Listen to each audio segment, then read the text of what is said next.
Doctora, ¿Sí? si no pude escanear el código.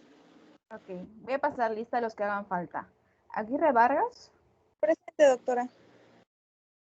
Cortés Camacho. Sí, doctora, aquí estoy, perdón. Cabrera Torres. Presente, doctora. Estrada Sandoval. Estrada Sandoval. Martel Gutiérrez. Martel Gutiérrez. Tuvo un pequeño problema con su internet, doctora, pero se está intentando conectar. Ok, Ramos Prado. Presente, doctora. Salazar Martínez. Presente, buenas tardes. Buenas tardes. Bien.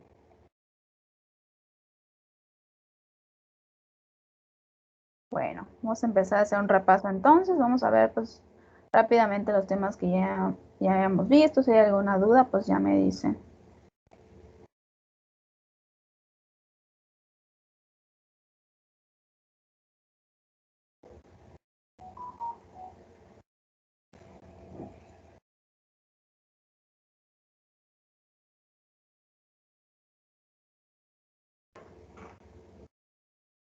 ¿Ya ven mis diapos?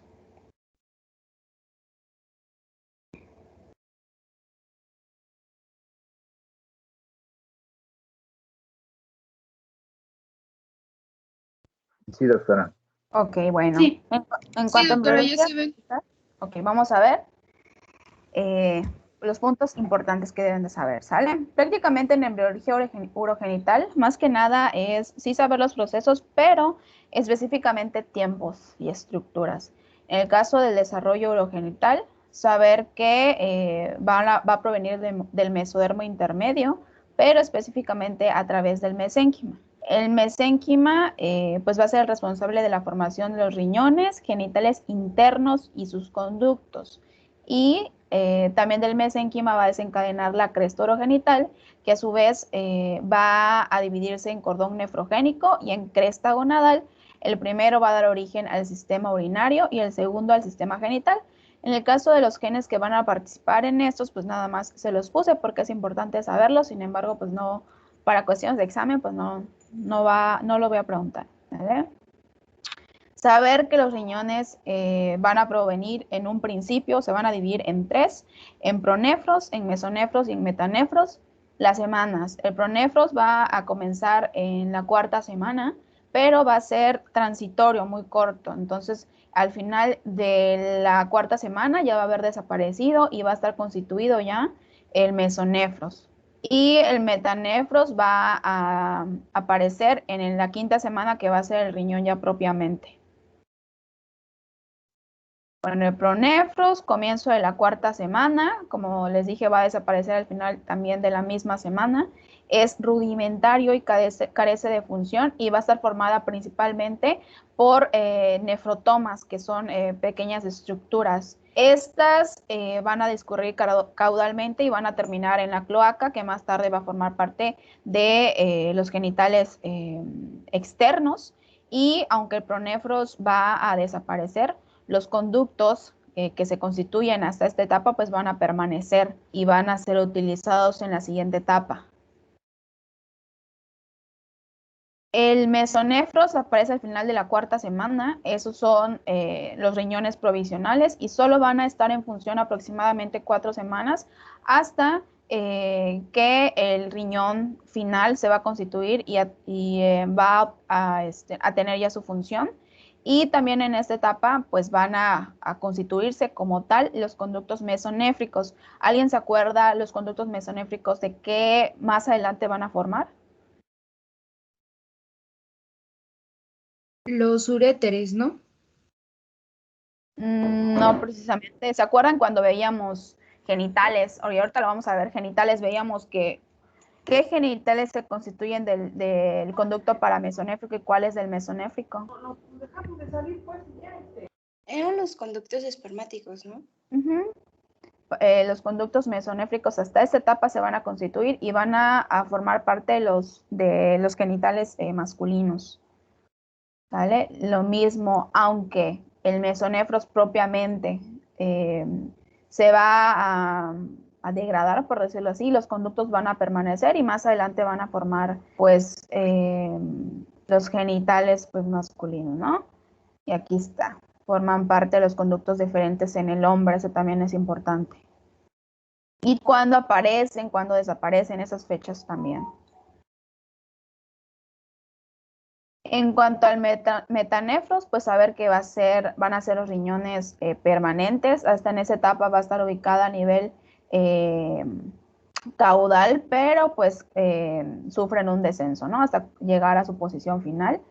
Importante saber que aunque se desarrolla en la quinta semana, esta no va a tener función hasta 4 semanas después. Saber también que se va a desarrollar a través de 2 estructuras, que va a ser del blastema metanéfrico y de la yema uretral, que después va a formar pues la pelvis renal con sus respectivos cálices.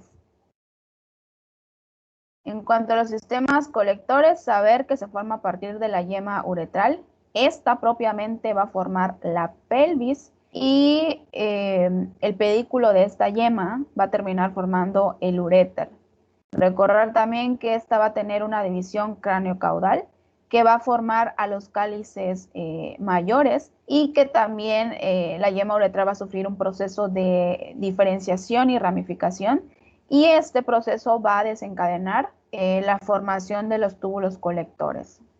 En el caso de la formación de los diferentes cálices, tanto mayores como menores, solo es importante saber en cuál generación es qué, ¿no? Por ejemplo, en las primeras 4 generaciones se van a formar ¿qué? Los cálices mayores y en las segundas 4 generaciones los cálices menores. Realmente el proceso embrionario es bastante sencillo, les digo acá más que nada son fechas. En cuanto al blastema metanéfrico, más que nada tiene la formación propiamente los diferentes partes de los túbulos, de la nefrona, y saber que esto va a empezar en la cuarta semana. En cuanto a las fechas que yo les puse aquí, lo importante es saber que en la semana 9 va a iniciar el filtrado glomerular. Sin embargo, no va a ser hasta este punto, aunque empieza el filtrado, que va a ser como importante, debido a que hasta después del parto, cuando ya el riñón está lo suficientemente maduro, va a empezar el aumento de las tasas de filtración, que ya nosotros como parte del proceso como ya parte del proceso renal, va a estar hasta esa parte importante, ¿no? Después del parto.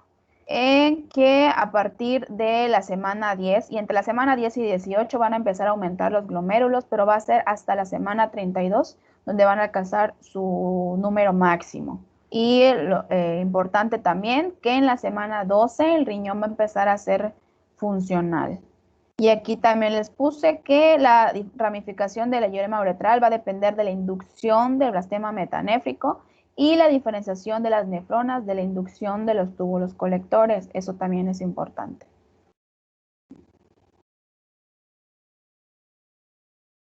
En cuanto a la posición del riñón, pues realmente no hay mucho que indagar, dado que, pues, como les había comentado, inicialmente va a estar a nivel del sacro y va a sufrir un movimiento en su dirección craneal hasta alcanzar ya su posición final, cercano a las arterias renales pélvicas. Lo rescatable de aquí es saber que en la semana 9 va a alcanzar su posición final. En cuanto a la vejiga, saber que específicamente se va a desarrollar en la parte vesical del seno urogenital. Recordamos que el seno urogenital se va a dividir en 3 partes, vesical, pélvica y fálica, pero la parte vesical va a ser aquella que va a formar a la vejiga y en la pélvica va a convertirse en la uretra y en el cuello de la vejiga, y lo demás forma parte del sistema genital. Pero aquí lo importante es saber que se desarrolla la parte vesical del seno urogenital y que el epitelio de la vejiga va a formarse a partir del endodermo del seno urogenital.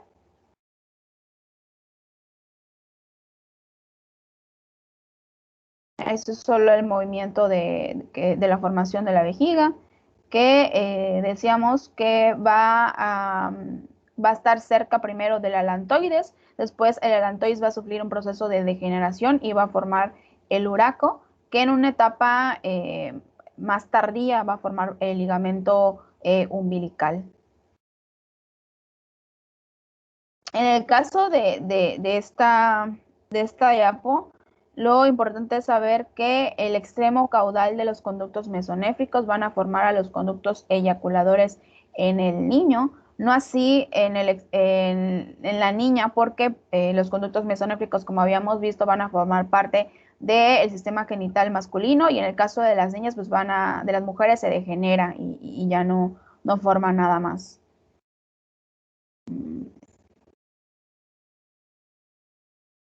En cuanto al epitelio de la uretra, en más que nada saber que el epitelio de la uretra va a formar o se va a formar a partir del endodermo del seno urogenital, y si bien también forma parte de la mayor parte de la uretra masculina, en el caso de la uretra femenina lo constituye prácticamente todo, y al final del tercer mes va a sufrir un proceso de proliferación y en el que va a formar el epitelio de la uretra prostática. En el caso específicamente ya mencionando qué estructuras del hombre y de la mujer forman, en el caso del hombre va a formar parte de la glándula prostática, y en el caso de las mujeres parte de las glándulas uretrales y parauretrales. Eso es solo en el caso de la embriología renal. ¿Alguna duda hasta ahora? No, doctora. No, doctora. Vámonos rápido con el femenino, con los genitales, perdón. A ver.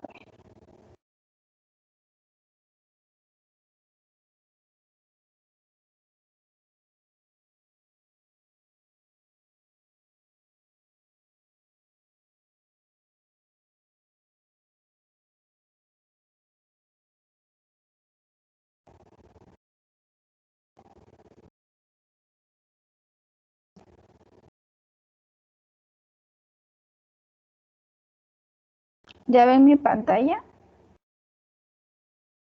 Ya, doctora. Ok, muy bien. En el caso del desarrollo genital, saber que el sexo embrionario ya viene determinado desde el momento que hay el proceso de fecundación y que va a depender específicamente de la expresión del cromosoma Y. Ya sabemos que si son XY va a ser hombre, en el caso de las mujeres es XX, pero en el caso específico del desarrollo embrionario tiene una función bastante importante, ya que a través de esta se va a expresar un gen, que es el gen SRY, específicamente ubicado en el cromosoma X, y este a su vez va a codificar un factor determinante de los testículos que va a determinar la diferenciación testicular. Saber que en el caso del proceso de fecundación, específicamente en los hombres, hasta este punto son las gónadas indiferentes, hay expresión de este factor y se van a desarrollar los testículos. En el caso de las mujeres no se expresa ese factor, entonces va a haber el proceso de diferenciación hacia ovarios, ¿no? Todo este proceso, aunque se da ya al momento de la fecundación, no va a ser hasta la semana número 7 en el que va a empezar el desarrollo de las características morfológicas sexuales, y hasta este punto en el cual todavía no hay ese proceso de diferenciación, se le conoce como fase indiferente del desarrollo. ¿Por qué? Porque hasta en este punto los genitales en ambos sexos son similares. El desarrollo de los gónadas puede darse a través de tres estructuras, a través del mesotelio, del mesénquima y de las células germinales primordiales. En el caso del mesotelio, pues va a ser toda esa estructura que va a revestir a la pared abdominal posterior. En el caso del mesénquima, pues este es de origen mesodérmico, y pues las células germinales primordiales son de las que tienen más influencia en esta etapa, dado que van a ser en un principio las células sexuales indeterminadas. En el caso del desarrollo gonadal, va a empezar en la 5ª semana y específicamente a través de la formación de la cresta genital. Esta se va a formar a través de la proliferación del epitelio del mesénquima, y a partir de la 6ª semana van a aparecer las crestas germinales, que van a ser como las primeras células indiferenciadas sexuales. En cuanto a las células germinales primordiales, decíamos que van en un principio a vivir o a ubicarse en el saco vitelino, y que esos van a sufrir un tipo de movimiento ameboideo a través de todo el intestino, y que al inicio de la 5ª semana van a alcanzar a las gónadas primitivas. Decíamos que si bien ese es el proceso natural, muchas veces este movimiento no se da, y cuando eso sucede, pues no hay formación de los genitales. Entonces, mencionábamos que las células germinales primordiales también tienen una característica de inducción, dado que no nada más es el hecho de que se muevan, sino de que lleguen al lugar donde puedan seguir pues diferenciándose. Entonces ya la 6ª semana ya va a haber invasión de esas células germinales en las crestas genitales propiamente, que como pueden ver va a llegar hasta prácticamente la cloaca.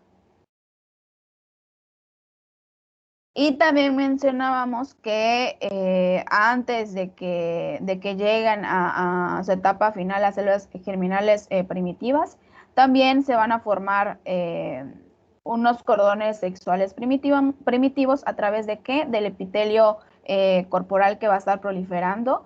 Van a hacer células que van a estar abundantes de forma irregular. Sin embargo, también hasta este punto todavía no van a diferenciarse, simplemente van a formarse.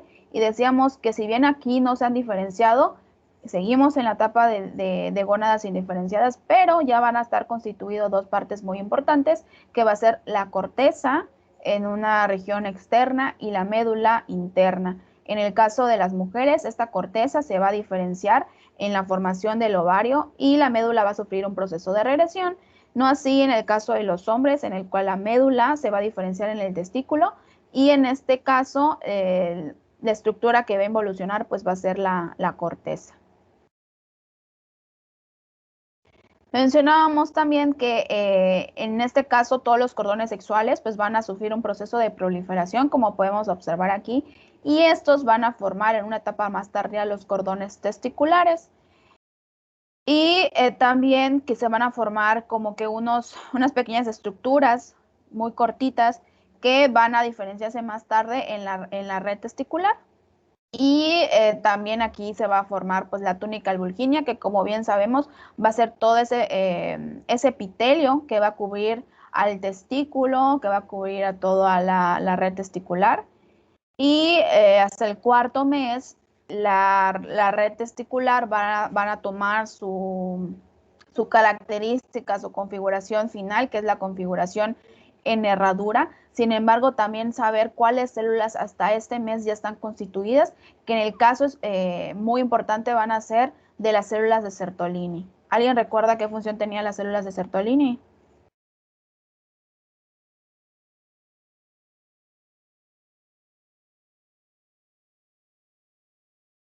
Nadie recuerda.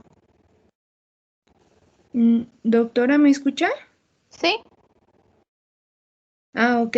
Las células de Sertoli son las que se encargan de regular el desarrollo de las células de Leydig, que son las que segregan la testosterona. No precisamente, tienen una función más importante las células de Sertoli. Sí forman parte de ese proceso, pero no es como su función más importante.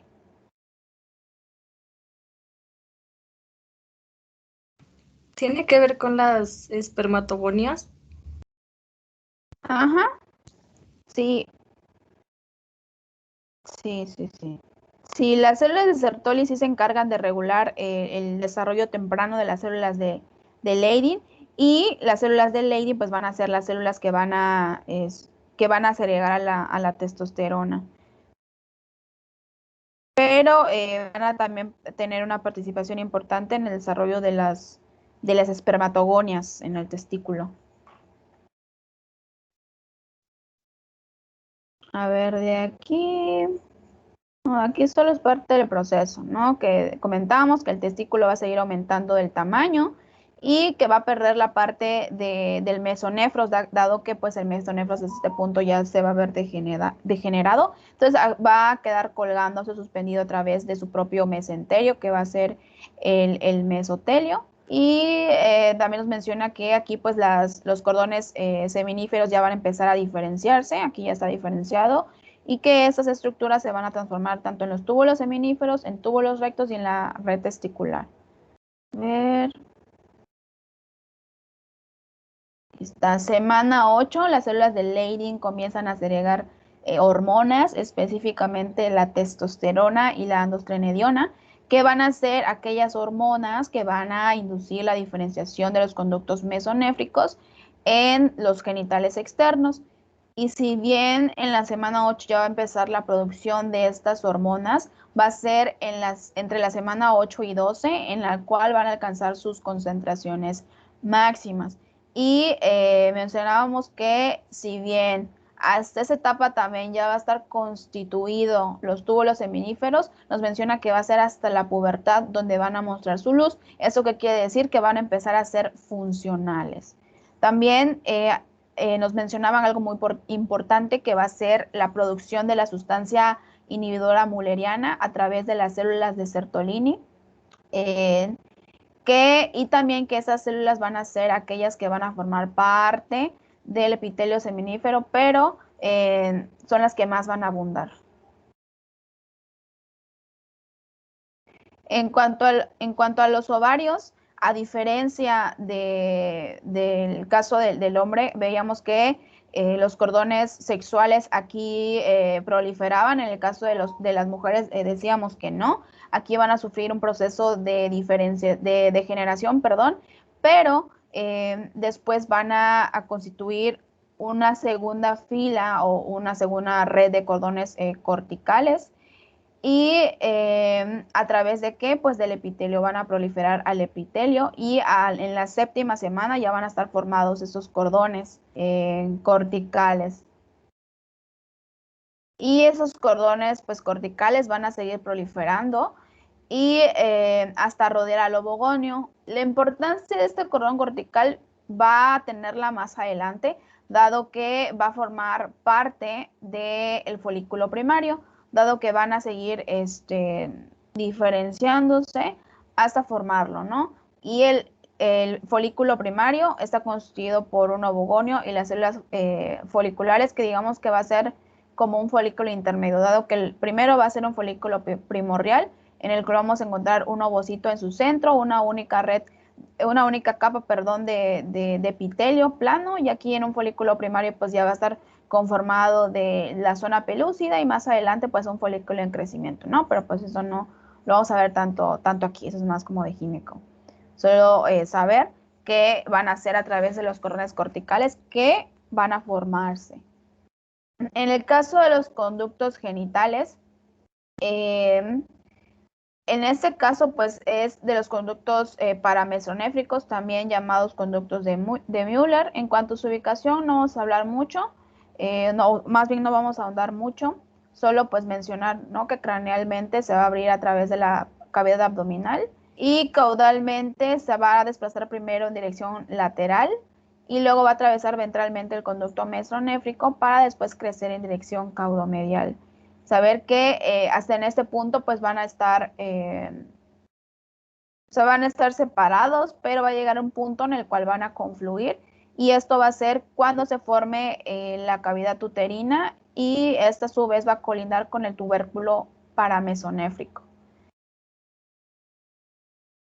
Ahí es lo que les mencionaba, ¿no? Que los conductos de Müller van a formar el aparato reproductor femenino y el masculino los conductos de Wolff o mesonéfricos. En este caso de los conductos genitales masculinos, importante rescatar que la influencia de la antimülleriana producida por las células de Sertolini, que mencionábamos que van a hacer que haya ese proceso de degeneración de los conductos paramesonéfricos y pues solo va a ser una pequeña parte de esos conductos que no se van a degenerar, que va a ser el apéndice testicular. Básicamente esta lámina lo que nos muestra es el proceso de diferenciación o cómo va evolucionando los conductos genitales, en el cual primero solo va a estar formado pues por la red de T y los cordones testiculares, y aquí podemos ver que ya va a haber ese movimiento en el cual van a formarse los conductos deferentes, los conductos eyaculadores que acá no aparecen, y pues ya, ¿no? En el caso de los conductos genitales femeninos, los podemos dividir principalmente en tres partes: en una parte craneal, vertical, en una parte horizontal y una parte vertical caudal. La parte craneal vertical va a formar las fimbrias y las trompas de falopio, la parte horizontal las trompas de falopio y la parte vertical caudal pues va a formar la última etapa de esas, que va a ser en sí la cavidad uterina. En esta lámina decíamos que los conductos paramesonéfricos van a sufrir un tipo de movimiento en el cual primero vamos a ver que están ubicados pues a cada lado, ¿no? Lo van a sufrir un movimiento hasta acercarse a la línea media, y cuando hay este movimiento se va a formar en sí la pelvis, ya va a estar constituido el ligamento ancho, y más adelante pues va a haber el proceso de diferenciación hacia la formación de las trompas y del útero, ¿no? Que no hay mucho que indagar.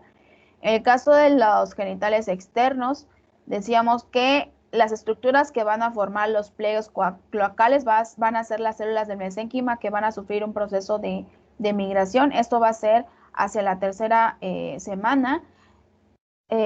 Saber que cranealmente estas células van a formar el tubérculo genital, y también caudalmente se van a subdividir esos pliegues hasta formar los pliegues uretrales en una posición anterior y en una posición posterior van a formar los pliegues anales.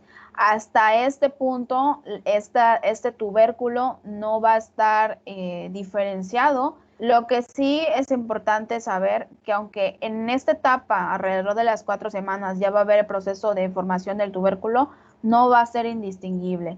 Comentábamos también que las protuberancias genitales van a terminar formando las protuberancias escrotales y los labios mayores en el caso de la mujer. Entonces, ustedes recuerdan, les mencionaba que antes se utilizaba mucho este criterio para saber el sexo del bebé, pero pues muchas veces se confundían al momento de hacerlo, dado que hasta en este momento todavía no había el proceso de diferenciación, entonces el tubérculo todavía no se había formado tal como ya sea el clítoris en el caso de la mujer, o formando parte del pene en el caso de los hombres.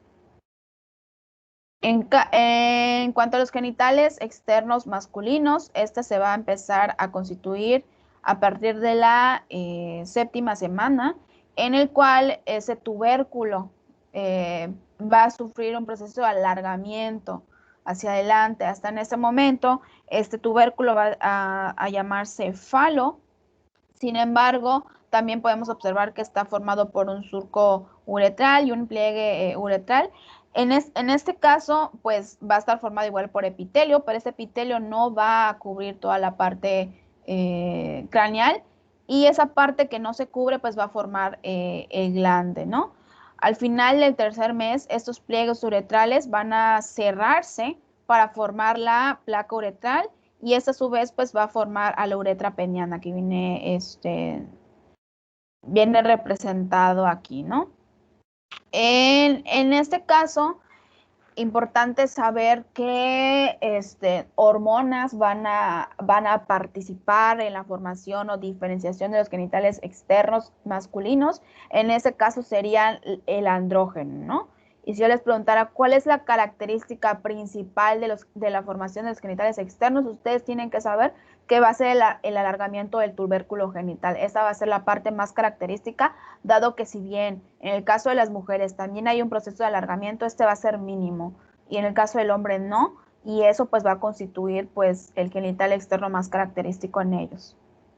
En el caso del sexo femenino, la hormona que va a estar directamente participando en esta diferenciación van a ser los estrógenos. Como les mencionaba aquí, también el tubérculo va a alargarse, pero solo ligeramente, y el tubérculo en el caso de la mujer va a formar el clítoris. En el caso de los labios mayores, pues lo va a formar los pliegues uretrales, y el surco uregenital en este caso no se va a cerrar como en el caso del hombre, se va a mantener abierto y va a formar parte del vestíbulo de la vagina. En cuanto al descenso del testículo, lo rescatable pues son las fechas, ¿no? Principalmente, pues saber que el descenso del testículo no se tiene como que una razón o el por qué sucede. Simplemente pues se cree que puede ser ese movimiento que también sufre el gobernáculo, que va a ocasionar que también el testículo se mueva. Sin embargo, en este caso saber fecha en la cual el testículo alcanza su posición final y las hormonas que van a intervenir en este proceso, que serían los andrógenos y la antimuleriana. Eso es lo más rescatable del descenso del testículo. En cuanto a las capas del testículo, saber que si bien van a estar formadas por estructuras embrionarias, en el caso de la capa peritoneal que va a cubrir el testículo va a estar rodeada por la capa visceral de la túnica vaginal, y también la capa parietal va a participar en este proceso formando el resto del saco peritoneal. Sin embargo, también saber que parte de las capas del testículo también viene dadas de la pared abdominal. En este caso, importante, yo creo que nada más sería aquel músculo que va a formar la fascia cremastérica y el músculo cremaster, que sería el músculo oblicuo abdominal interno, y aquella estructura que va a formar la fascia espermática interna, que en ese caso sería el músculo oblicuo abdominal externo. Y en el caso del descenso de los ovarios, pues realmente aquí no hay mucho de dónde indagar, dado que el movimiento que sufre es bastante sencillo, Y aquí pues solamente saber que el ligamento genital craneal va a formar el ligamento suspensorio del ovario y el ligamento genital caudal va a formar también parte del ligamento propiamente, pero también va a formar parte del ligamento redondo del útero. ¿Alguna duda hasta ahora?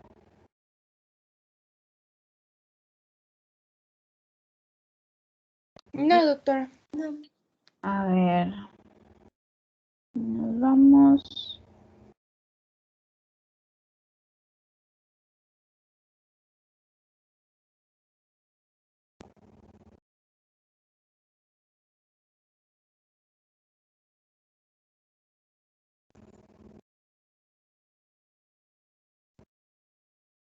Me avisan cuando vean la pantalla, por favor.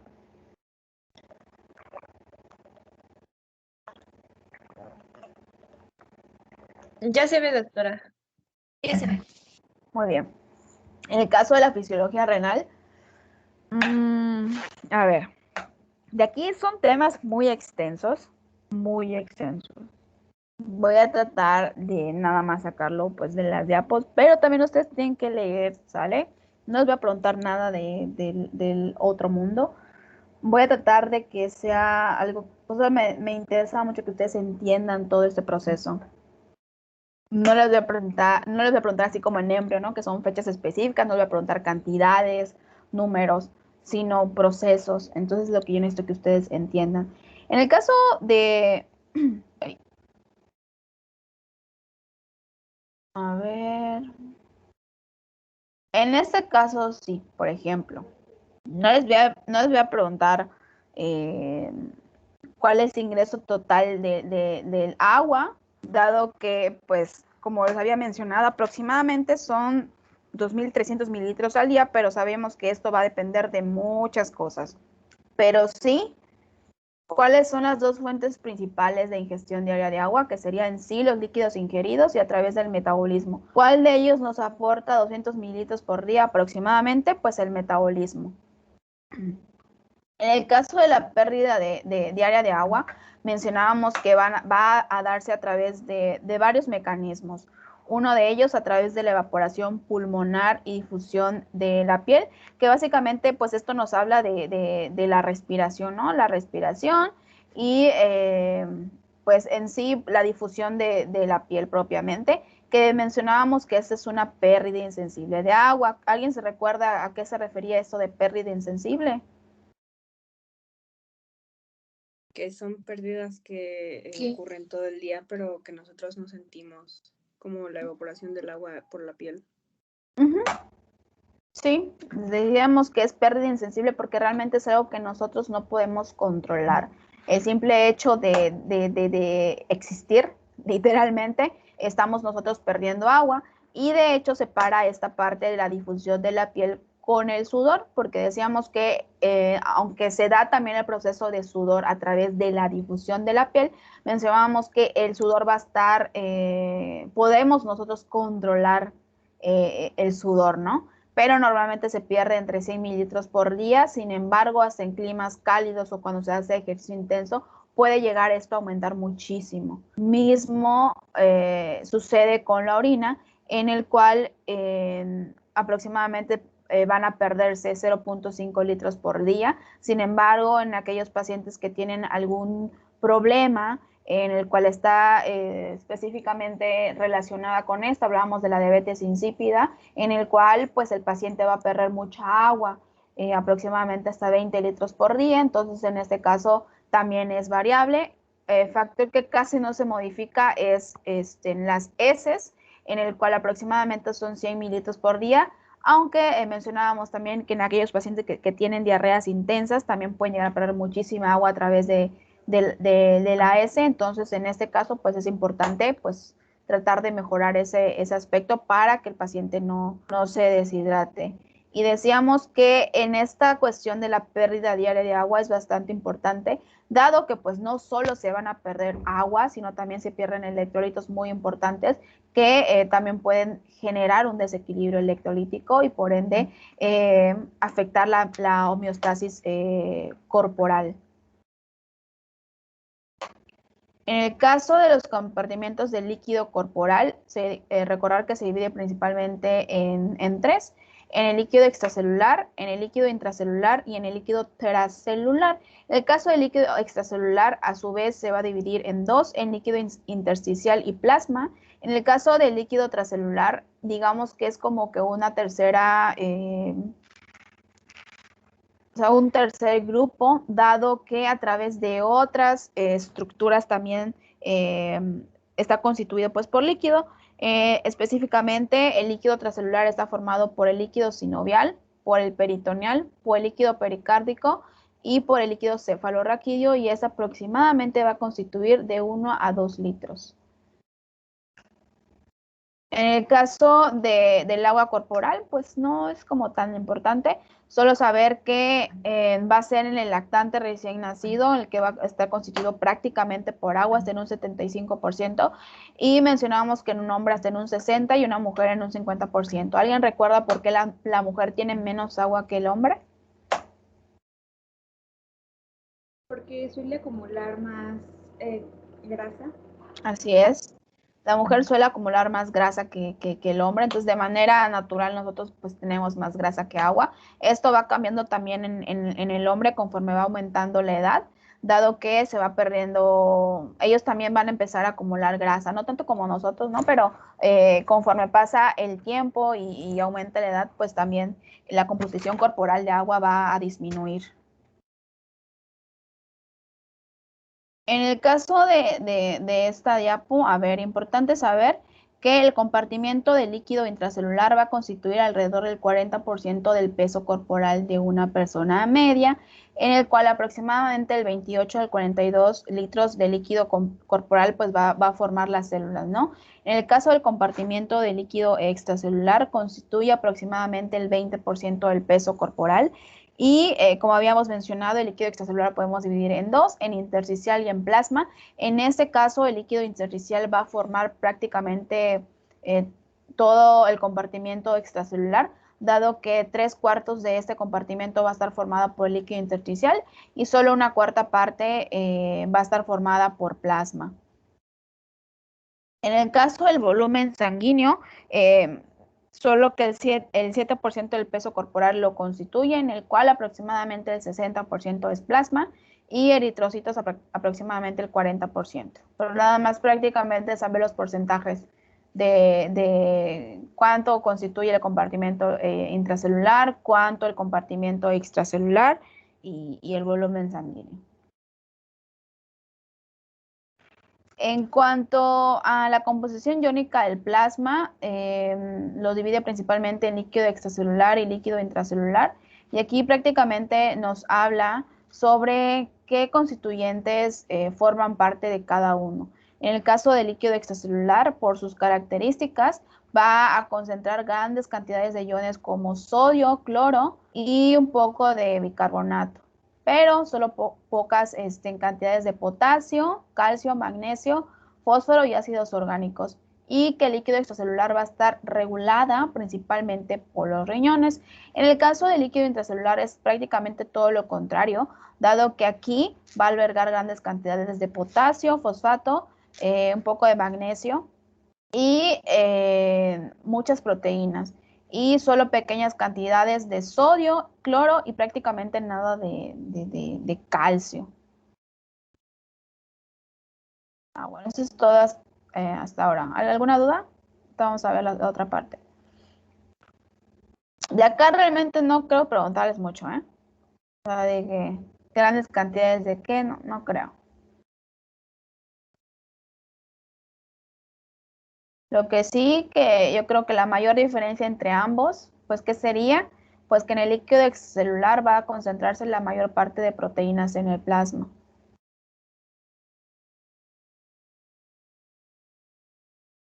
Bueno, y propiamente pasando a ver la producción de orina, decíamos que va a estar principalmente dada por tres procesos: por el proceso de filtrado glomerular, por el proceso de reabsorción tubular y por el proceso de secreción tubular.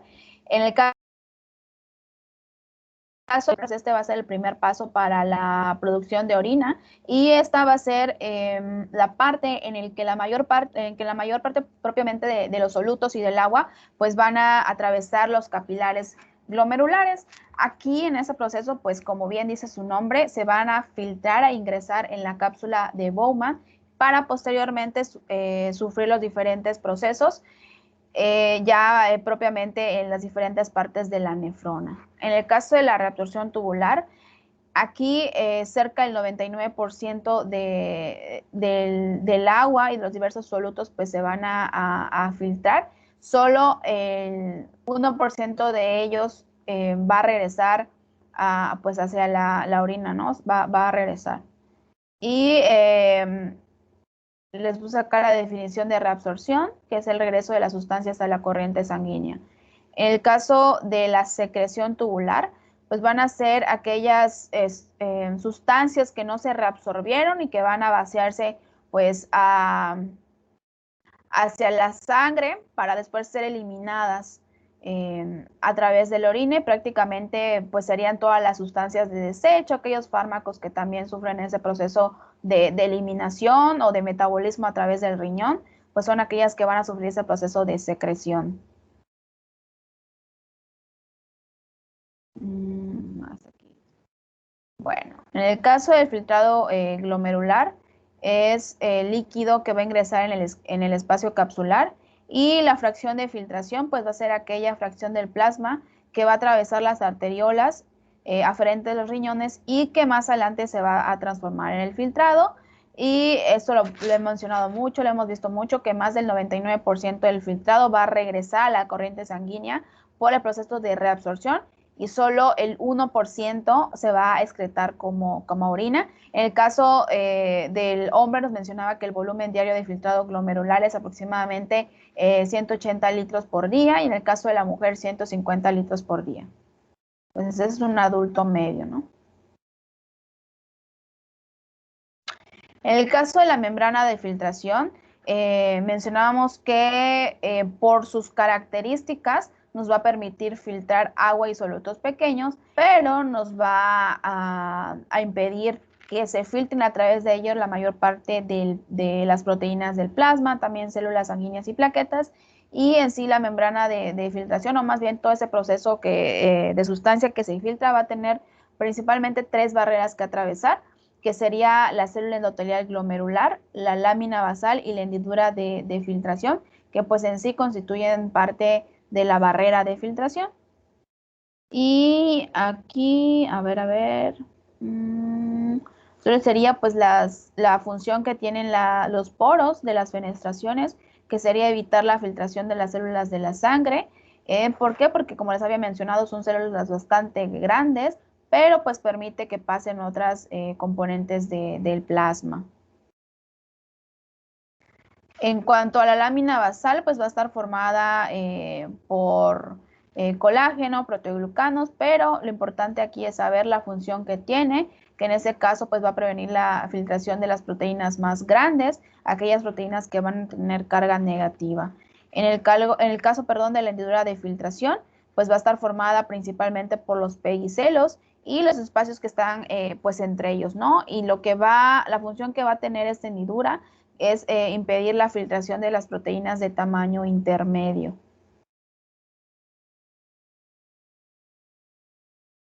En el caso del principio de filtración, pues va a estar rodada por 3 puntos principales, que los capilares van a tener una superficie para la filtración porque son largos y extensos. En este caso específico, las células que van a regular ese proceso van a ser las células mesangiales. En el caso de la membrana de filtración, que nos dice que es delgada y porosa, acá más que nada nos hace alusión de que por sus características van a permitir el paso de ciertas sustancias e impedirlas de otras, y que la presión en el capilar glomerular es alta. Y si bien prácticamente todos los capilares en el cuerpo tienen una presión muy similar, en ese caso es diferente, pero por el mismo proceso de filtrado glomerular. En este no hay mucho que indagar, no hay mucho que... A ver... Aquí, en cuanto a la presión de filtración neta, no creo que les pregunten las cantidades de las presiones, pero sí cuáles, qué presión o qué presiones se van a ponerse a la filtración y cuáles van a promover la filtración. No creo que les pregunte cantidades, pero sí definiciones, ¿sale? O sea, por ejemplo, ¿cuál es la presión? ¿Cuál es la presión sanguínea en los capilares glomerulares que va a promover la filtración? Pues van a saber qué es la presión hidrostática de la sangre glomerular, cuál es aquella presión que se pone a la filtración y que es secundaria a la presencia de proteínas, pues la presión osmótica coloidal de la sangre. Definiciones, cantidades no. ¿Sale? Sí, doctora. Sí, doctora. Muy bien. En el caso de la tasa de filtrado glomerular, pues hablamos que la importancia va a radicar en aquella homeostasis que tanto hemos hablado de los líquidos corporales, dado que el mantenimiento de esta va a ser importante pues para el funcionamiento propiamente del riñón y que esta tasa de filtrado pues se va a relacionar directamente con las presiones que habíamos mencionado anteriormente, o sea que estas se mantengan en las cantidades que deben para pues no afectarlo, ¿no? Y los mecanismos que van a regular la tasa de filtrado glomerular van a estar dadas principalmente por dos principios, por decirlo así. Uno, a través del ajuste de flujo sanguíneo tanto dentro como fuera del glomérulo, pero también a través de la alteración del disponible de los capilares glomerulares, que básicamente esto está dado por pues los poros de la barrera.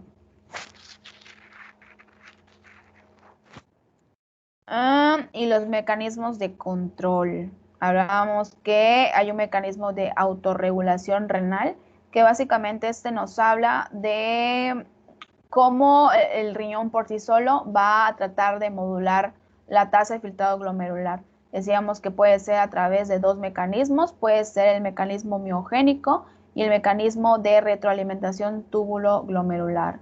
¿Alguien me puede decir más o menos en qué consistía el mecanismo miogénico?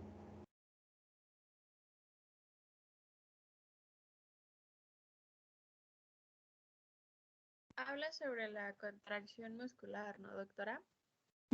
Pero ¿qué pasa? Bueno, se le llega el estímulo de que la presión está bajando, entonces se contrae el músculo de las arteriolas, haciendo que suba la presión arterial.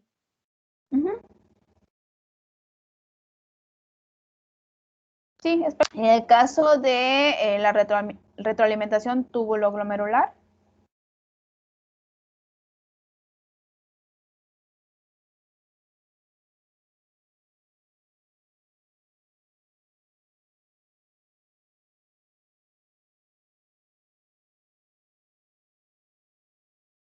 ¿Nadie?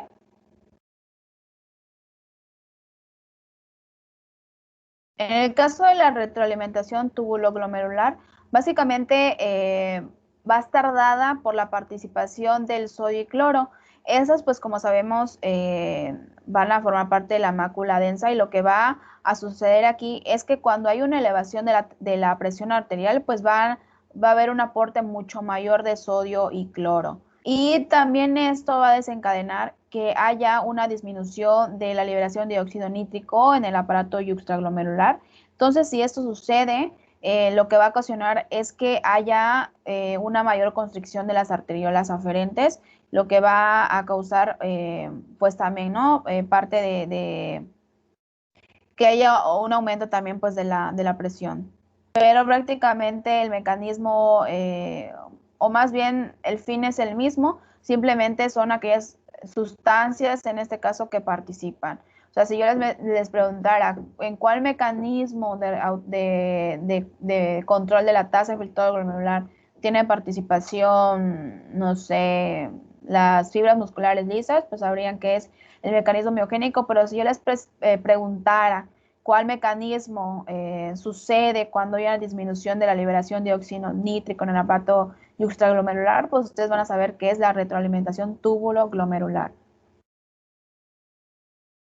También mencionábamos que este mecanismo de control también puede estar dado por otros tipos de regulaciones, en este caso la regulación neural y la regulación hormonal. En cuanto a la regulación neural, va a estar dada principalmente por el aumento de la actividad de los nervios simpáticos, que pues van a estimular la liberación de noradrenalina. ¿Y esto dónde va a actuar? Pues va a actuar en las arteriolas aferentes, dada que va a causar que haya un mecanismo de constricción.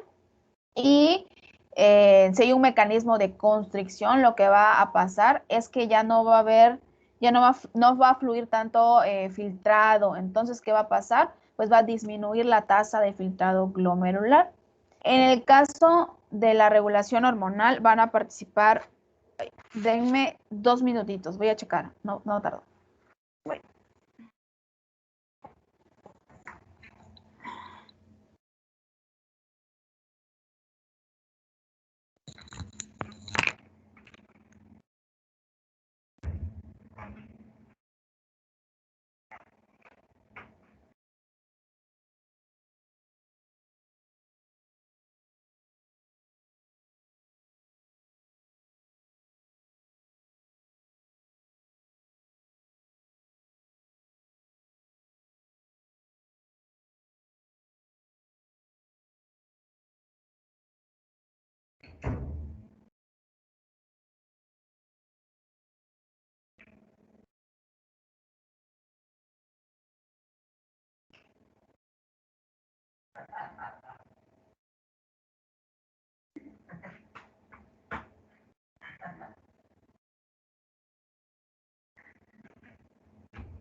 Listo, ya volví.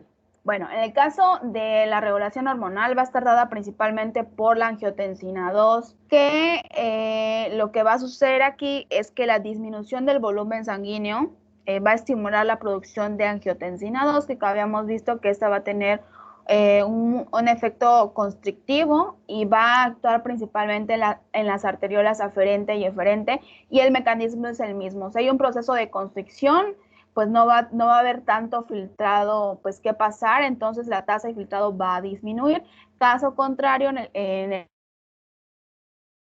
el péptido, en el cual va a haber una distensión de la aurícula, y lo que va a suceder aquí es que los glomérulos van a ampliar su superficie capilar, entonces va a haber, o sea, va a ser más rápido, más fácil que pase todo ese filtrado. Entonces, ¿qué va a pasar con la tasa de filtrado glomerular? Pues va a aumentar, ¿vale? Entonces, les preguntara, ¿qué efecto tiene en la tasa de filtrado glomerular la regulación neural? Pues van a saber que va a disminuir la tasa de filtrado glomerular. ¿Y a través de qué estímulo? Pues del aumento de la actividad de los nervios simpáticos renales. Si yo les preguntara qué liberan, pues van a saber que va a liberar noradrenalina para poder ocasionar este. En el mismo caso de la angiotensina 2 y péptido natriurético, prácticamente les voy a preguntar estímulos, dónde actúan y qué efecto tienen sobre la tasa de filtrado glomerular. ¿Sale? Sí, doctora. A ver.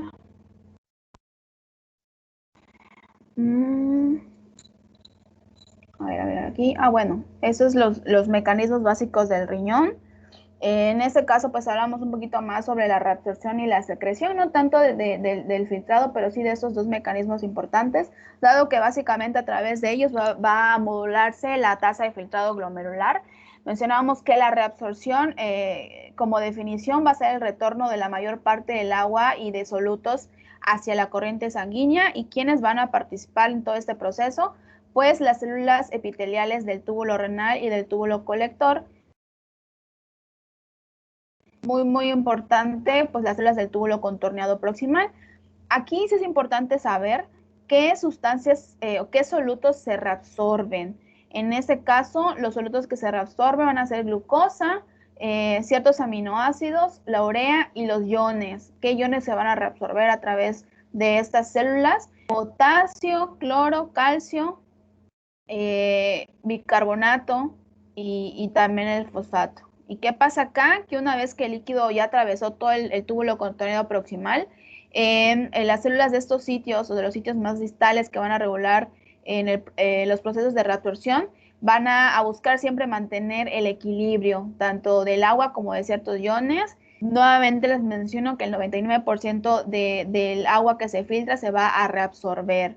En cuanto al proceso de secreción, pues esa solo va a ser la transferencia de sustancias desde la sangre y las células tubulares hacia el filtrado glomerular, que pues básicamente va a ser todas esas sustancias que se van a secretar. ¿Y cuáles son esas sustancias? Principalmente hidrógeno, potasio, amonio, creatinina y muchos fármacos como la penicilina que tienen metabolismo renal, hacen su función y todo va a pasar a través de este mecanismo de secreción. Y importante, ¿cuáles son las dos consecuencias importantes de la secreción? Que va a ayudar a controlar el pH sanguíneo a través de la secreción de hidrógeno y también que a través de este proceso se van a eliminar sustancias de desecho, pues a través de la orina, ¿no? En cuanto a las vías de reabsorción, bueno, aquí saber que la reabsorción paracelular, pues como bien dice su nombre, pues van a ser ese proceso de reabsorción que va a pasar entre las células. En ese proceso de reabsorción, el agua y los solutos del líquido van a regresar a la corriente sanguínea. Y saber que a través de este proceso de reabsorción, hasta el 50% de la ósmosis del agua y de iones se va a constituir. En el caso de la reabsorción transcelular, pues esta va a ser a través de la célula, como bien dice su nombre, pero como fin va a tener que los solutos y el líquido tubular pues regresen a la corriente sanguínea. Igual aquí pues va a ser prácticamente conceptos, ¿no?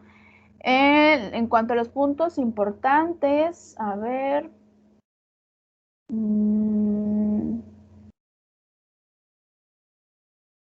En esta, por ejemplo, la cantidad de ATP que utilizan las bombas de sodio-potasio en los túbulos renales es el 6% del consumo total del ATP del cuerpo en reposo. Creo que eso sería lo más rescatable de esta lámina. A ver, en cuanto a los mecanismos de transporte, aquí se les voy a preguntar en qué consiste un transporte activo primario, en qué consiste un transporte activo secundario. En el caso del transporte activo primario, pues va a la energía que deriva de la hidrólisis del ATP, pues va a ser aquella energía que se va a utilizar para bombear una sustancia a través de la membrana. ¿Qué sucede aquí? Que van a expulsarse iones sodio hacia el interior de la célula y van a introducirse iones potasio, pero van a expulsarse sodio, y van a introducirse iones potasio, y esta pues con el fin de mantener una concentración intracelular baja en sodio. También es importante saber que la bomba sodio-potasio va a ser lo más característico de este tipo de transporte. En el caso del transporte activo secundario, en este caso va a realizarse a través de contratransportadores y cotransportadores. Aquí la energía que se va a almacenar como gradiente electroquímico va a utilizarse para este proceso en lugar de la hidrólisis del ATP como en el transporte activo primario. En ese caso, pues el ion va a desplazarse a favor de su gradiente electroquímico. Sin embargo, no lo va a hacer solo, sino a través de estos dos tipos de transportadores, ¿no? Igual, definiciones, qué es un contratransportador, qué es un cotransportador, o también saber en qué tipo de transporte participa. A ver. Bueno, aquí también saber qué es la reabsorción de agua obligatoria y cuánto de la reabsorción se da a través de este mecanismo, que sería cerca del 90% del agua. ¿Dónde se da el proceso de reabsorción de agua obligatoria? Pues sería proximal y la rama descendente de la sargelle. Entonces, recuerda, mencionábamos que va a ser en el túbulo contenido proximal donde prácticamente se va a dar todo el proceso de reabsorción. Ya cuando va llegando a los diferentes túbulos, ya prácticamente es mínimo lo que se va a reabsorber. Casi todo se da aquí. En el caso de la reabsorción facultativa de agua, pues solo va a darse el 10% de esta del agua y va a estar regulada por la hormona antidiurética, y aquí predominantemente se va a dar en los túbulos colectores. En el caso de la reabsorción facultativa del agua, ¿les acuerda a qué se refería este concepto?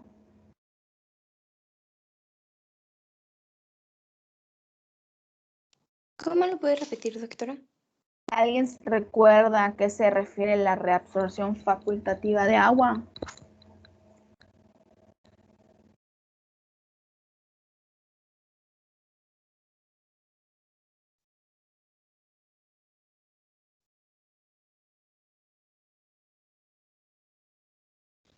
¿No es la reabsorción automática del agua de que siempre se hace, ay, que nada más era el 10% o algo así, recuerdo?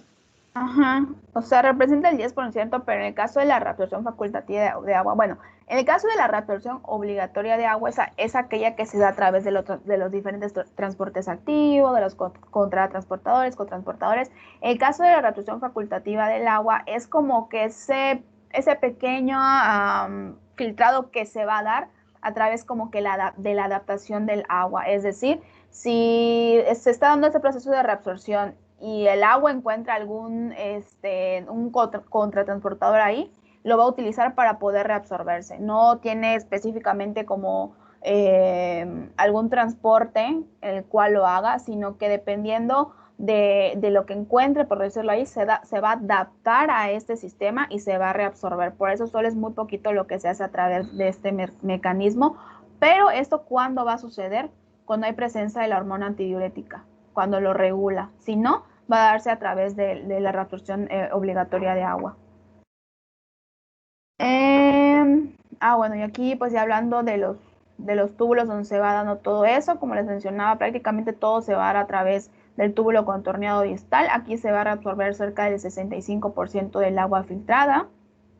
¿Y qué iones se van a absorber aquí? En este caso, el 65% del agua, potasio y sodio, y prácticamente todos los solutos orgánicos. El 50% del cloro y el 80 al 90% del bicarbonato. Si ustedes se dan cuenta, los porcentajes que va mencionando prácticamente son de los solutos más importantes que también van a participar en el proceso de equilibrio ácido-base. Aquí saber que el proceso de reabsorción y secreción en el túbulo contorneado proximal va a estar dada a través de ¿qué? De un transporte activo. Y que este proceso va a ocurrir en la primera mitad del túbulo contorneado proximal a través de contratransportadores de sodio. Entonces, pues si sabemos que utiliza cotransportadores, pues va a ser un transporte activo secundario. Y también a través de este túbulo se va a dar la reabsorción de sodio e hidrógeno, y prácticamente acá nos habla de los diferentes, la reabsorción de los diferentes solutos. Aquí pues no les voy a preguntar como tanto, bueno, no les voy a preguntar, solo quiero que ustedes sepan qué cantidades se reabsorben aquí y qué solutos y qué porcentajes de esos solutos se reabsorben aquí y qué transporte utiliza.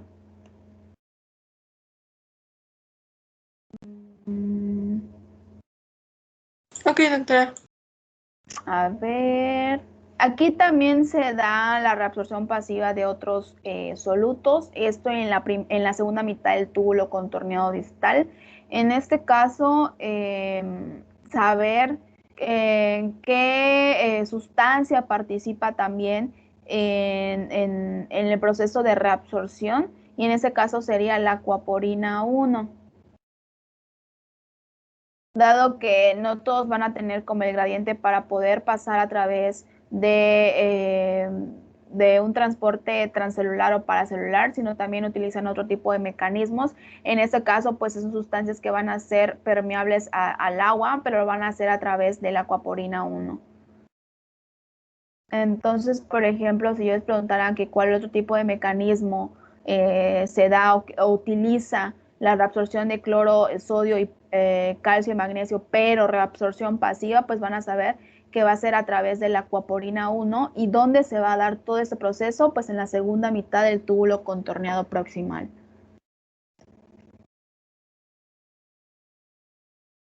Y aquí nos habla un poquito también de la urea y amoníaco, que también se va a dar ese proceso en el túbulo contorneado proximal. Sin embargo, de aquí no creo que les pregunte, no es como tan importante.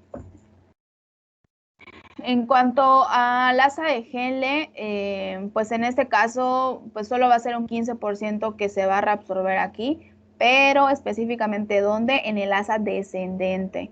Lo mismo, nos vemos que nos habla de sodio, potasio, cantidades, 20% del sodio, 30% del potasio. Básicamente lo que vamos a hablar o les voy a preguntar es sodio, potasio y cloro. Sodio, potasio, cloro y bicarbonato, que son los más importantes. Y también saber qué va a ser en esta parte del túbulo donde se va a iniciar una etapa de regulación independiente, tanto del volumen como de la osmolaridad de los líquidos corporales. Básicamente esto nada más aquí.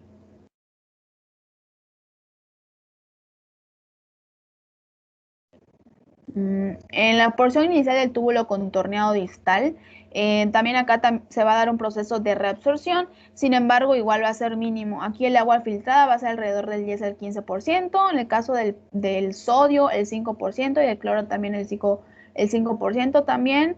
Este túbulo va a utilizar un contratransportador para poder reabsorberse, pero también es importante que ustedes recuerden que va a participar la hormona paratiroidea en esta reacción, dado que va a participar en el proceso de reabsorción del potasio específicamente. Entonces yo les preguntara qué hormona participa en la reabsorción de calcio, pues sería la hormona paratiroidea, donde pues en la porción inicial del túbulo contorneado distal.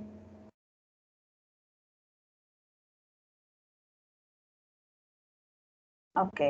También hablábamos que el túbulo contorneado distal va a estar formada por dos tipos de células, las células principales y las células intercaladas. En este caso, las células principales van a reabsorber potasio. En el caso de las células intercaladas, van a reabsorber potasio y bicarbonato y van a secretar hidrógeno. Eso también es muy importante. De aquí, pues solo es procesos. O sea, mecanismos, de aquí no creo que les pregunte más. Aquí veíamos igual un poquito de sistema renina, angiotensina, aldosterona. En este caso, como las tres formas fundamentales en las cuales la angiotensina 2 va a participar y va a ser a través de la disminución de la tasa de filtrado glomerular, también que va a promover la reabsorción de sodio, cloro y agua en el túbulo contorneado proximal y también que va a estimular la corteza suprarrenal para que pueda liberar aldosterona. Y esto lo que va a permitir es que se reabsorba más sodio, cloro y que se secrete potasio y por ende va a aumentar la tensión arterial. Y también pues las diferentes hormonas que van a participar, ya hemos mencionado la hormona antidiurética, esta pues va a regular la reabsorción facultativa, te lo menciona, pero también van a participar la hormona paratiroidea y el péptido natriurético atrial. Este péptido me da la bulimia y puede inhibir la reabsorción, y de agua. En este mencionábamos que pues realmente su función no se conoce del todo. En el caso de la hormona paratiroidea, esta, como habíamos, que les mencioné hace ratito, va a participar más que nada en la reabsorción de calcio en la sangre, pero también tiene una función no tan importante, pero pues sí participa en la inhibición de la reabsorción de fosfato en el túbulo contorneado proximal y pues por ende si disminuye o no se da la reabsorción, pues va a haber una mayor excreción de este. Y pues eso es hasta ahora todo. ¿Alguna pregunta?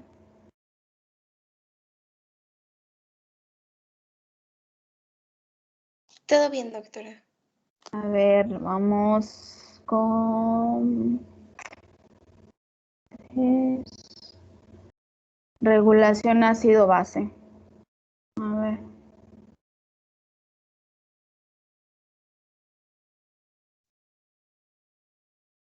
Bueno, para regulación ácido base vamos a ver dos de sus trabajos que me enviaron, que siento que los resumía bastante bien. Lo mismo en este, si ustedes leyeron el Guyton, es un montón, pero básicamente todo nos lleva al mismo punto, siempre. Como que nos da un montón de ejemplos, pero todos nos llevan al mismo punto. A ver, ¿ya se ve la pantalla? Ya, doctora. Muy bien, este trabajo es de Citlali. A ver, López Reyes. ¿No está Citlali? ¿Está ahí? Sí, doctora. A ver, Citlali, explícame tu trabajo. Bueno, yo lo dividí en los 3 tipos. Háblame un poquito acerca de la regulación. Ajá, ¿Mande? tú me dices si quieres, yo te lo bajo, sí. Es que está muy bien resumido. Ok, yo lo dividí en los 3 tipos, que es el químico, ¿cuál es el otro? El pulmonar y el renal. Y Ajá. pues en la parte de arriba puse si eran inmediato, mediato o si era tardío, que es conforme van actuando. El primero que actúa es el amortiguador químico y se va a dividir en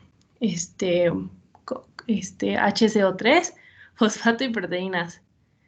Y pues el primero forma parte de la ecuación de Henderson-Hasselbalch.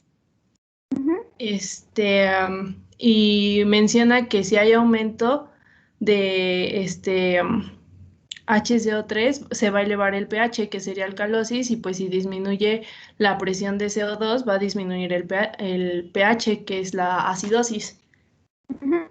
Y pues ya está, que yo recuerde, la fórmula que viene aquí abajo tiene que ver con lo de Henderson-Hasselbalch. El fosfato, pues también es la amortiguación del líquido de los túbulos renales y de los líquidos intracelulares. Y pues existe una mayor concentración de fosfato y el pH es más próximo a su presión de potasio. Y en las proteínas es el más abundante del líquido intracelular y las proteínas tienen un grupo carboxilo y uno amino y contribuye en el mantenimiento de pH y esto es mediante el intercambio de hidrógeno. ¿Le puede bajar? Y bueno, la regulación pulmonar, como ya les mencioné, decía que es mediato y que es la segunda línea de defensa. Y su función es en base al centro respiratorio que regula la eliminación de CO2 por cambios en la elevación, la ventilación alveolar. Y está mediada por los quimiorreceptores. Y bueno, mencionaba que el descenso del pH va a estimular a los quimiorreceptores, que va a provocar una hiperventilación y va a aumentar la eliminación del CO2 y disminuir la presión del CO2 arterial. Y eso está limitado por la ventilación. Y decía que entre más aumentaba, más iba a disminuir, más bien, que iba a haber un aumento y una disminución, pero pues que eso solamente podía llegar hasta cierto punto, que es por lo que yo entendí como el límite de los pulmones.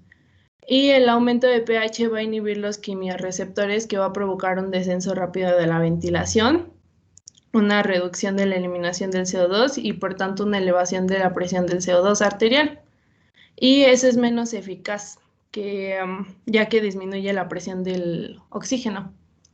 Y el siguiente es la regulación renal, que es el tardío, pero yo entendí que es el más importante, ya que se realizan cambios en la excreción renal de los iones de hidrógeno y se divide en tres, que es la formación de HCO3 por fosfato, en dos, perdón, y la secreción de hidrógeno y reabsorción de HCO3. Y el primero está compuesto por HPO4 y H2PO4, que la verdad ahorita no me acuerdo bien qué son, pero va a generar HCO3 extra. Y el segundo menciona que por cada HCO3 va a haber una reabsorción, más bien por cada HCO3 que se reabsorba va a haber una secreción de hidrógeno. Y pues la importancia de es que es la principal vía de eliminación y es el órgano responsable de mantener la concentración plasmática de bicarbonato en un valor constante. Bueno, en el caso de regulación ácido-base, lo importante es que ustedes sepan cuáles son los mecanismos que van a existir. Los inmediatos, los segunda línea o mediatos y el tardío. En el caso de los inmediatos, prácticamente pues van a ser los amortiguadores químicos, y en ese caso va a participar principalmente el bicarbonato, el fosfato y las proteínas. Aquí, ¿cuál sería el más abundante en el líquido intracelular? Pues serían las proteínas. No les voy a preguntar, pues, como fórmulas, ¿no? Pero sí, por cuáles está formado, en cuál, por ejemplo, participa la ecuación de Henderson, qué pasa cuando hay un aumento del bicarbonato, pues que hay una elevación del pH, entonces va a haber alcalosis. ¿Qué pasa si hay un aumento de la presión de dióxido de carbono? Pues va a haber una disminución del pH y acidosis. Hasta unos igual ejemplillos por allá, ¿no? Por ejemplo, de que qué pasaría si un paciente, no sé, empieza a hiperventilar, qué mecanismo intervendría, cosillas así. Bastante sencillos. Cuando veamos un poquito más sobre alcalosis y acidosis, porque realmente hasta este punto solo vimos como conceptos qué es, pero cuando en el laboratorio les veamos gasometría, vamos a ahondar un poquito más sobre qué es alcalosis, acidosis y qué cambios puede tener. Hasta ahorita son más como conceptos. En el caso de la regulación pulmonar, pues va a participar a través de la eliminación de dióxido de carbono y va a estar mediada por quimiorreceptores en los corpúsculos carotídeos. ¿Y qué va a pasar acá? Pues el descenso del pH pues va a estimular a estos, entonces va a haber una hiperventilación. Entonces, hay hiperventilación, entonces va a haber eliminación de dióxido de carbono y esto va a ocasionar que haya también una disminución de la presión de dióxido de carbono arterial. Entonces, el aumento del pH pues va a inhibir también estos quimiorreceptores, provocando que haya un descenso de la ventilación, que se reduzca la eliminación de dióxido de carbono y entonces que haya una elevación de la presión de dióxido de carbono arterial. En el caso de la regulación renal, que es cuando veíamos pues el proceso de incluso de la regulación arterial, veíamos que es una regulación tardía. Sin embargo, se considera de las más importantes, dada que si no empiezan a actuar a los segundos, como en el caso de los amortiguadores químicos, sí va a ser el proceso de regulación que digamos que va a ocasionar que se mantenga toda esta homeostasis. Pero ¿por qué también va a ser las más importantes? Pues por la participación no nada más del riñón, sino por todo lo que conlleva. Porque si ustedes vieron a través de la regulación renal, también van a participar hormonas, y todo lo que va a conllevar. Entonces sí es la tardía, pero digamos que es la más importante, es la que va a permitir mantener cambios pues por más tiempo. Y ya. Es bastante sencillo ácido base. A ver. De esta relación de base.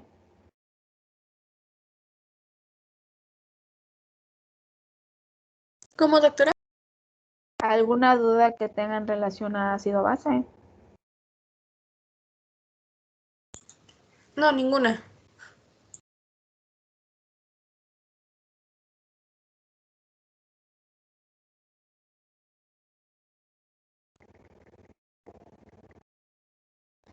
A ver. Y creo que nos falta uno nada más.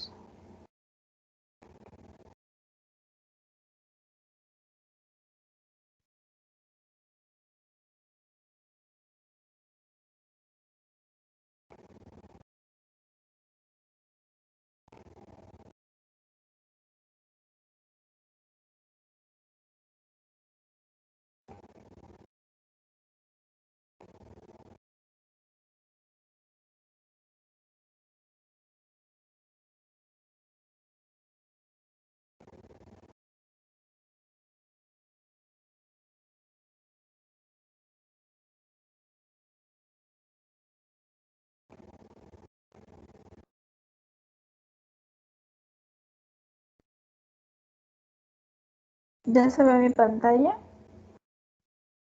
Sí, ya se ve, doctora. A ver.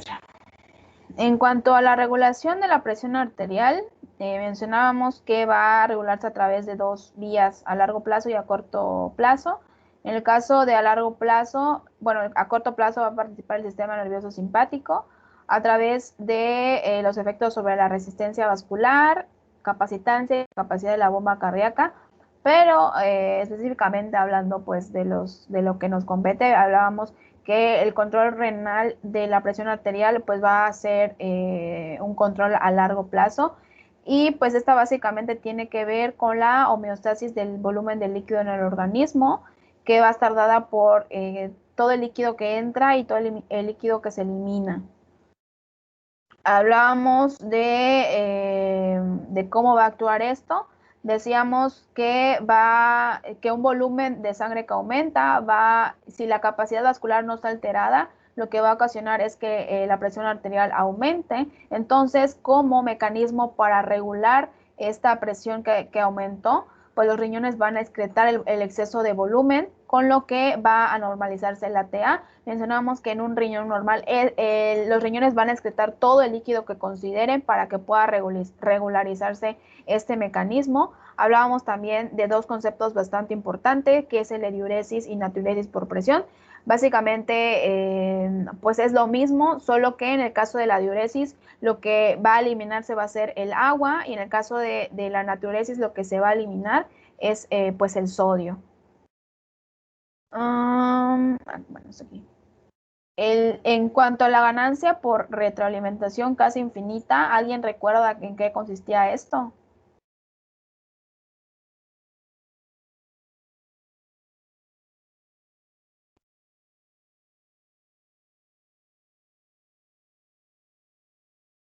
¿Nadie?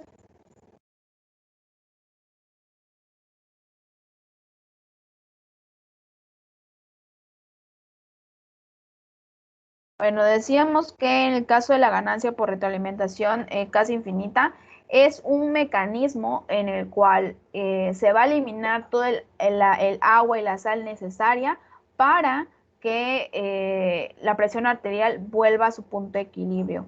Decíamos que lo normal es que la presión arterial media sea de 100 milímetros de mercurio y aquí es una línea que representa la ingestión de agua y sal y vemos que ambas líneas van a intersectarse en este punto que sería la presión arterial media. Entonces decíamos que si la presión arterial aumentaba hasta 150 milímetros de mercurio, que sería 50 milímetros más de lo normal, lo que va a ocasionar es que la eliminación de agua y sal aumente, sea mucho mayor, por lo cual el cuerpo va a perder el líquido extra, va a disminuir por ende el volumen de la sangre y la presión arterial.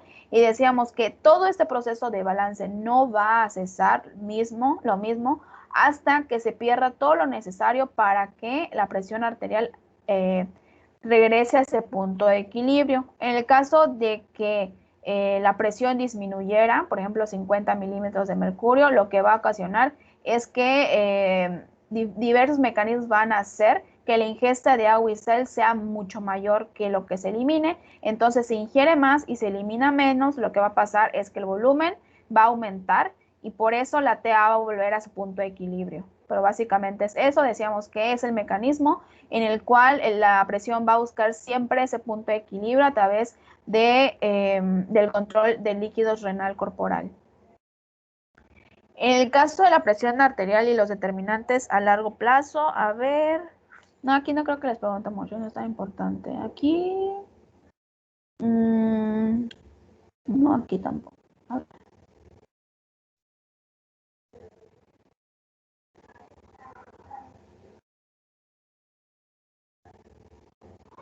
Esta lámina solo nos decía que en aquellos casos en los cuales haya un cambio crónico en la presión arterial, es decir, aquellos que duren días o meses, van a tener un efecto muy superior sobre la eliminación renal de agua y sal, debido a que, como vemos en la gráfica, cuando hay un aumento crónico, esta pendiente se eleva mucho más rápido, o sea, se va a perder mucho más agua. En el caso de la aguda, que vemos como se ve aquí en el gráfico, va a ser una pendiente más constante, o sea, más lenta y más constante. Y mencionábamos que esto va a estar dada no solo por los efectos que tienen los riñones en este proceso, sino también todos los procesos neurales y hormonales que participan.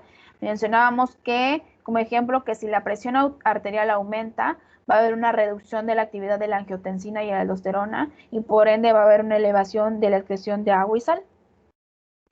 Y mencionábamos acá otros dos conceptos importantes, aquellos insensibles a la sal y aquellos sensibles a la sal. Y nos mencionaba que aquellas personas insensibles a la sal van a ser aquellas en las cuales, aunque haya grandes variaciones de sal, no se va a modificar la presión más que unos milímetros de mercurio, al menos no lo suficientes para que haya un cambio importante en cuanto a la función del riñón, a diferencia de las personas sensibles a la sal, en la cual aumentos moderados en la ingesta de esta pueden provocar incrementos importantes en la presión arterial.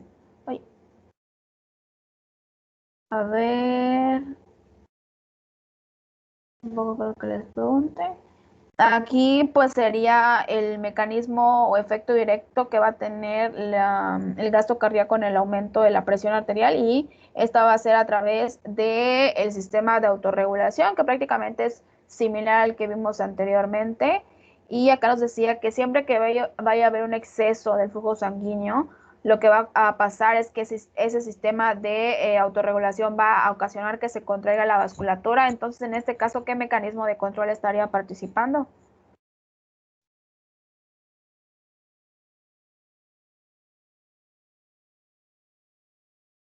¿Qué mecanismo de control estaría participando en este caso del sistema de autorregulación?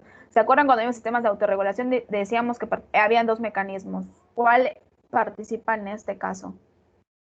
¿El miogénico o algo así? El miogénico, así es.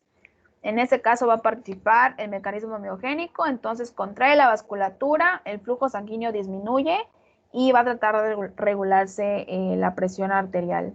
Entonces, si ustedes se dan cuenta, muchos de esos mecanismos van a siempre tener un mismo fin, regular la presión arterial, sí actuando en diferentes puntos, pero todos siempre van a buscar que la presión arterial pues se regule.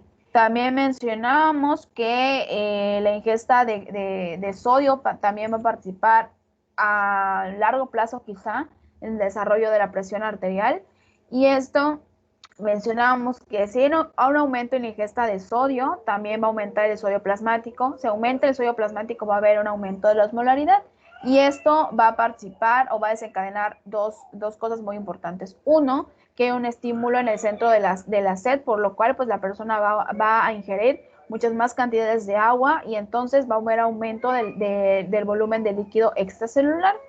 Por el contrario, también va a haber un estímulo del eje hipotálamo hipófisis posterior, lo que va a haber un aumento de la ADH, y esta va a ocasionar que haya un aumento de la reabsorción renal de agua. Entonces, si hay más reabsorción de agua, lo que va a pasar es que menos orina se excrete, y por eso todo el volumen de líquido extracelular también va a aumentar.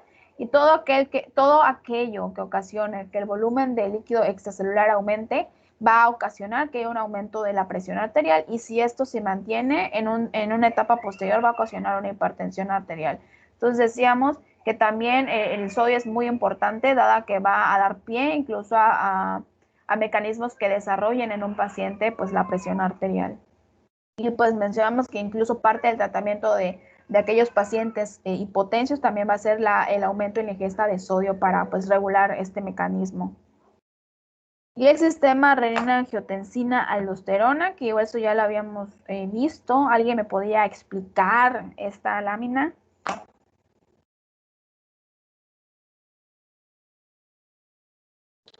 ¿Ya regresó Manuela todavía? Estoy aquí, pero estoy con mis datos, doctora. Ah, ok. A ver, Joemi.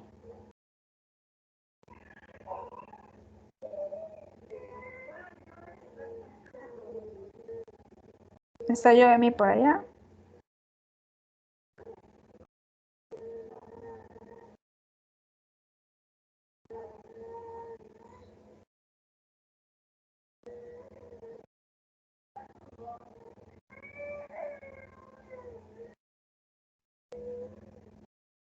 A ver.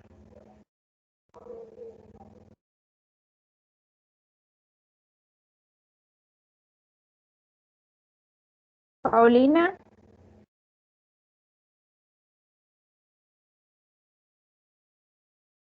López Vélez está.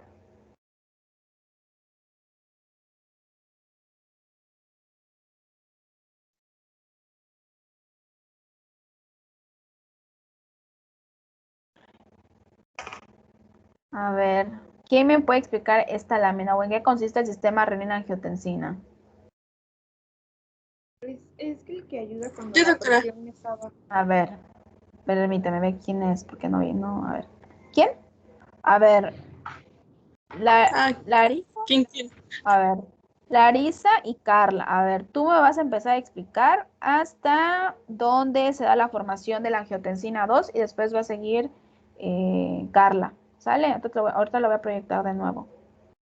Ah, ok. Entonces, o sea, es cuando la presión está baja, ya sea por una hemorragia o alguna otra situación. Ahí está. Y entonces las células del riñón liberan la renina y después el angiotensinógeno es como el que la convierte en angiotensina 1, pero esa no es como útil para subir la presión. Entonces en el pulmón es cuando está la enzima convertidora de angiotensina y la convierte en angiotensina 2 y a como su modo activo. Y si yo les preguntara en dónde se dónde se secreta la renina, ¿dónde se secreta? En el riñón. En el riñón. Pero específicamente En las células Células yuxtaglomerulares. yuxtaglomerulares. Ajá. en las células yuxtaglomerulares y pues que la renina en sí va a ser una enzima que va a secretarse cuando hay una disminución de la presión arterial. ¿Para qué? Pues para que esta aumente. Entonces, esta va a tener una función muy importante en ese sistema. Y a ver, Carla. Nos quedamos en la Bueno, ya angiotensina. que, bueno, tenía la angiotensina 2 y de ahí pues se va como va a tener varias funciones. La primera va a ser estimular la corteza suprarrenal, especialmente la hipófisis, me parece. Y bueno, en la hipófisis va a secretar la aldosterona, que esta enzima va a estimular la secreción de los niveles de potasio, me parece, en la sangre.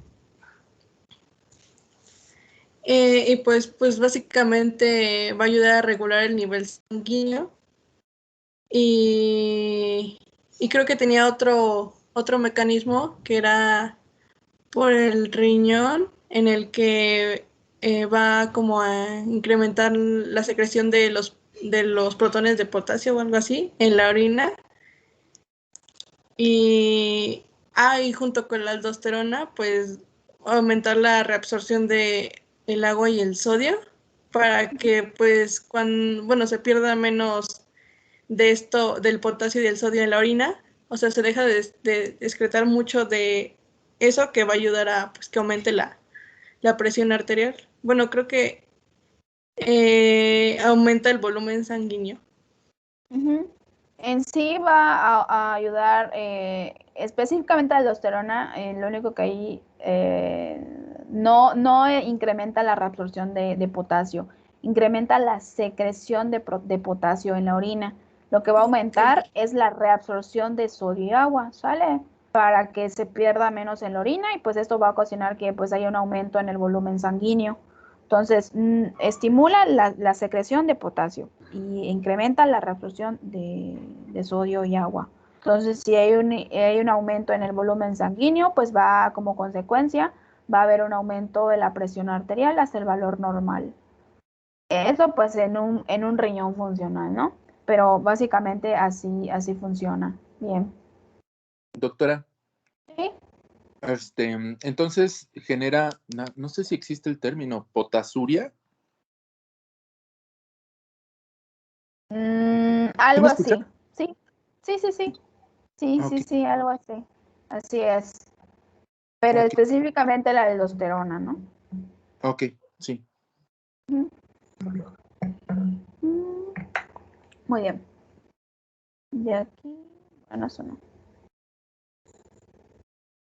Poco. Otra de las funciones importantes del sistema renina-angiotensina es que también permite que aquellas personas que ingieran cantidades, ya sea pequeñas o grandes, de sal, no haya una influencia importante en cuanto a los cambios del volumen del líquido extracelular, dado que ustedes recuerdan, cada que hay un aumento del volumen extracelular, independientemente que se dé a través de la regulación de renina o a través de la regulación de líquidos corporal, va a haber un aumento de la presión arterial. Entonces también la renina va a ayudar a esto, a que la sal, como bien vimos, tiene influencia en el desarrollo de la presión arterial, que no haya este efecto. Y este lo hace a través de un mecanismo automático de retroalimentación. Y ejemplo nos mencionaba que aquellas personas en las cuales su sistema renina sea funcional, aunque haya una ingesta de hasta 50 veces más de sal, va a haber solo un incremento mínimo de la presión o de los mililitros de mercurio, en el cual no va a ser lo suficientemente importante como para que haya una elevación pues muy grande.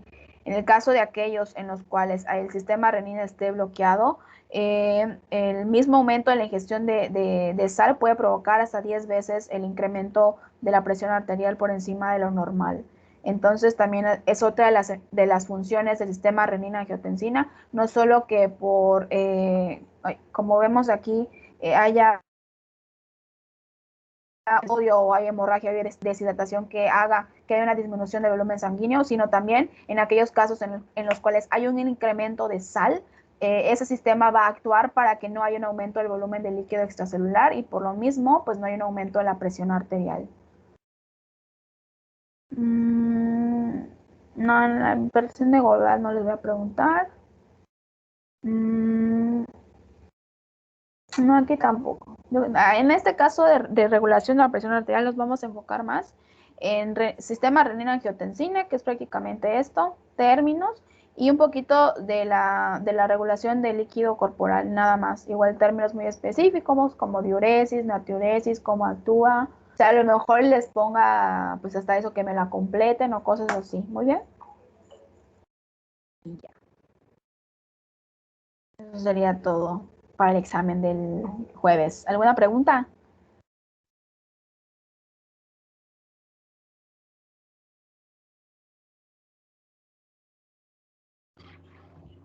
No, Nada. creo que no. Ah, doctora. Muy bien. Entonces estudien, los veo el jueves. Los veo el jueves. Y es que, imagínense si hubiéramos visto formación de orina, iba a ser demasiado. Demasiado, demasiado. Bueno, entonces estudien, los veo el jueves a la 1 para su examen. Gracias, doctora. Gracias. Gracias, doctora. Pasó.